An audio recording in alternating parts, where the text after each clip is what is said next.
Please welcome the 44th President of the United States, Barack Obama. When countries that out-educate us today will outcompete us tomorrow, a world-class education is a prerequisite for success. There's no two ways about it. There's no way to avoid it. You know what I'm talking about. There's a reason the story of the civil rights movement was written in our schools. There's a reason Thurgood Marshall took up the cause of Linda Brown. There's a reason why the Little Rock Nine defied a governor and a mob. It's because there is no stronger weapon against inequality and no better path to opportunity than an education that can unlock a child's God-given potential. I think black males are strong, intelligent, are motivated, and can do whatever they want to when they put their mind to it. In our world, there's the impression that white is right and you have to be like them, but black people have accomplished a lot of things, so there are some kids who want to strive to be the better person. The purpose of the 2020 project was to develop a student-to-student interaction, if you will, where these students from these two different spaces would have an opportunity to see what they had in common. Both schools, Westchester High School and Campbell Hall, had groups that primarily focused on African-American young men.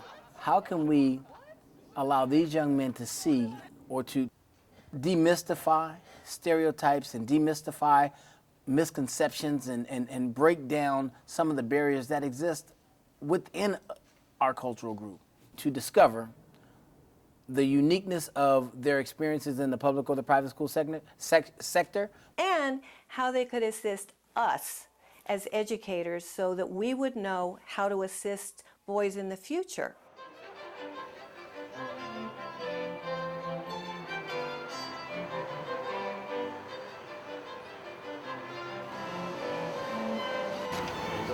Well, welcome to Campbell Hall, sir. All right, thanks, man.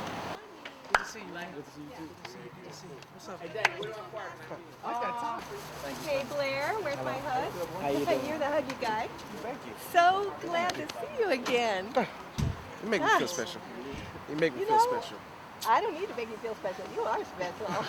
I would think of black males in private schools.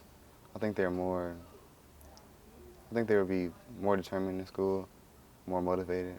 We have Bijan with Mr. Omar Ellison, and you'll be sharing him with Blade because Blade has a free block.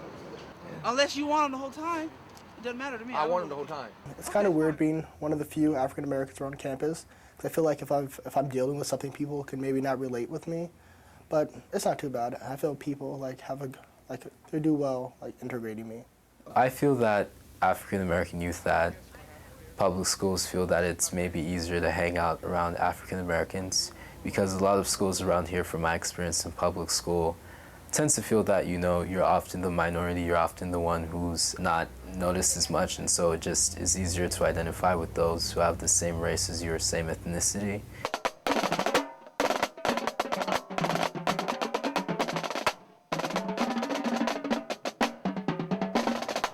I saw the differences between a public and a private high school. At our school, it's more really quiet and focused. At Westchester, it was just more free flow. You do whatever you want to do. Yeah. What class are we going to? I got calligraphy. It's like Special, drawing and stuff. It's an elective class. In comparison to my chemistry class, it was a lot more free-flowing, a forced freedom that they can kind of, take advantage of their teacher. Physics class I went to today, I felt like they didn't learn as much and they weren't as focused on the subject as at Campbell Hall, because the teacher, he was explaining stuff for a couple minutes, but the kids weren't really paying attention. They were just talking. Evan,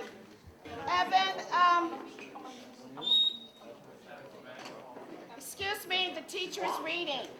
For the most part, the teacher's trying to keep order with the students that aren't trying to learn, so it was kind of different. Capsit is correct. Thank you. Number 2. My teachers usually, if we're in a classroom and someone's being loud, they're either sent to the office or they're just told to be quiet, and then that's the end of that. But And here, someone was told to be quiet or sit down, and they responded back to the teacher like they're good friends. And it was like, you shut up, I'm gonna go sit down. Like, I wish I could say, if I could say that to my teacher and see what would happen. It's what the research is telling us about African American males are the highest of high-risk groups and multiple risk factors. And these kids are drowning, and the only way that we could actually throw them the life raft and give them the opportunities and equip them with the essential resources and support was to actually target them. We have something of value to offer in contrast to a system of education that's all about teaching to the test, to offer an alternative that really has confidence in kids as deep thinkers. I really would like to share with you this letter that I wrote last night to my mom. The school, it reaches out to the students. It's like parenthood. If a parent doesn't reach out to the children, then they wouldn't have a good relationship with the parent. But since you have assemblies and the teachers that care and administrators that care, the students have a good relationship with school. And in terms of music, television, because, you know, the reality shows and all that stuff, how do you think that's shaping you as a man, and especially as a man of color? Like, I'm not, like, if say 50 Cent is, like, super pubbed out or getting mad publicity, and everybody's like, oh, well, black people are like 50 Cent. I ain't get shot 9 times. I ain't a gangster. I'm not going out trying to kill people. I'm just trying to, you know, be a successful, like, businessman or something. How many single-parent homes? Okay, so pretty much almost more than half the group and stuff. The fact that the president happens to be African American, does that make a difference? It sets a new bar for African Americans. Previous to, I didn't really know what I wanted to do, like before I started the college process, but after really analyzing and realizing what Barack Obama did, it led me to a new type of situation in which I know I want to be involved in some type of politics in the future. Our kids can't all aspire to be LeBron or Lil Wayne. I want them aspiring to be scientists and engineers, doctors and teachers, not just ballers and rappers. I want them aspiring to be a Supreme Court justice. I want them aspiring to be the President of the United States of America. The manner in which young men need to be prepared to navigate this system, it's changed. I think one of the advantages for students going to a Campbell Hall is that they begin to see systems that are consistent with privilege, consistent with white majority, whereas students at Westchester High School specifically may not necessarily see nor understand how to navigate those systems. The most shocking thing to me was the chapel, the whole chapel meeting, because everyone was in there and it was a calm and disciplined situation.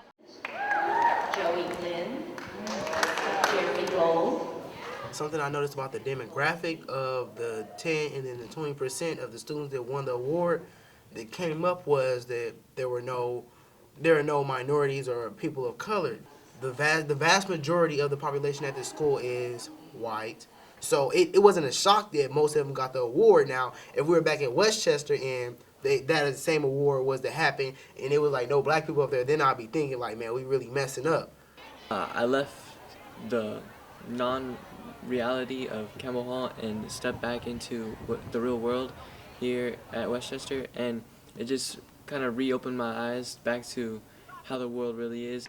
You get a kid that comes from a low socio-economic background, and he happens to throw a ball or play an instrument very well or be a good dancer, and somehow he'll end up going to Stanford because Stanford has a need in the drama department, or Stanford has a need in the music department or in the athletic department. So I just think that's sort of life. I think you kind of have to choose your battles wisely. Since I came here, my voice has become very proper, and I enunciate, and they call me whitewashed because now I talk like that. Black kids at public school could think that the private school black kids are posers because, they might hang out, they might live in the same neighborhood or something and act totally different with them and then with the white people. But that's it. You just have to know how to, talk and get along with different kinds of people. Something that was shocking and weird to me all the girls here are beautiful. I don't care what nobody has to say. I don't see no ugly girls. Everybody was cute. And then not only were they cute, they were nice and cute. So that was just like a positive. It was just too overwhelming. Everything was nice. I don't see how people can be so calm and relaxed. Like, people aren't stuck up. If anybody you want to talk to or converse with, if they're smart, they're going to talk to you like a normal person, like somebody just friendly, because they're looking for a friend just like you. And I think that for this school to be so relaxed, I think that not every school, but the majority of schools should apply their practice, because the freedom does show that it shows students that the teachers and things care about them, making them do better in class. This was what I needed right before I left home and went into college. More of a reality check, bring you back to, like, it brought you back to, you know, perspective. It brought everything back into perspective. This was a very positive experience.